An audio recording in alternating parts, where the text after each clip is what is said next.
Want to switch to Tracfone and keep your current number? First, eligibility. Your number must be active, in good standing with no unpaid bills or suspensions, and not under any active contract or installment plan with your current carrier. Prepaid numbers are generally easier to port. Second, the transfer PIN. This is a security code you'll get from your current carrier like AT&T, Verizon, or T-Mobile. Get it by logging into your account online, using their app, or calling customer service. It prevents unauthorized porting, so keep it safe.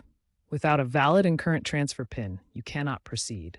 First, get your transfer PIN from your current carrier, as explained in the previous section. Second, purchase a Tracfone plan and SIM card or activate via the Tracfone app. Third, start the port online. Go to Tracfone's website or use the app. Enter your account details from your old carrier, your phone number, transfer PIN, and billing information. Fourth, confirm and wait. You'll get a confirmation email or SMS. Track the progress through Tracfone's port tracker. Porting can take as little as 1 to 2 hours. Fifth, test and cancel. Once your number is active on Tracfone, test it to make sure everything works.